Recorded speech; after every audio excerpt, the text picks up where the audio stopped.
ایسی عورت جس نے 600 لڑکیوں کو قتل کیا، پھر ان کا خون نکال کر اس خون کے اندر نہاتی رہی۔ السلام علیکم دوستو، میرا نام ہے زاہد، آپ دیکھ رہے ہیں ہمارا یوٹیوب چینل زاہد کیوبی ٹی وی۔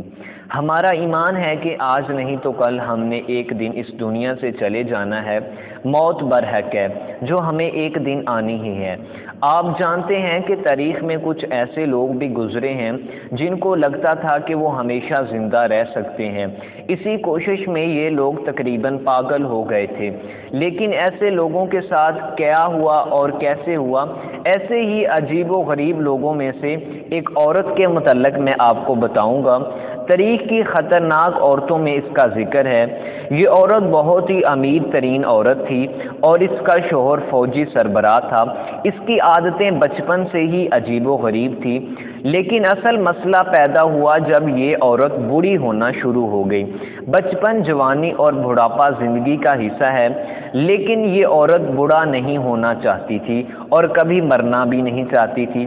ہمیشہ جوان رہنے کے لیے اور ہمیشہ زندہ رہنے کی خواہش رکھتی تھی، اور یہ عورت آہستہ آہستہ پاگل ہونا شروع ہو گئی۔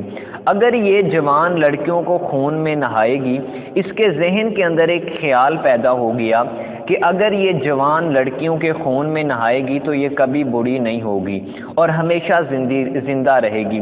اس پاگل پن عورت نے 650 لڑکیوں کو قتل کیا، پھر ان کا خون نکالا، پھر انہی خون کے اندر نہاتی۔ آہستہ آہستہ اس کے جرم کے قصے مشہور ہو گئے، تو اس وقت کے بادشاہ نے اسے گرفتار کر لیا اور اسے ایک چھوٹی سی کوٹھلی کے اندر قید کر دیا۔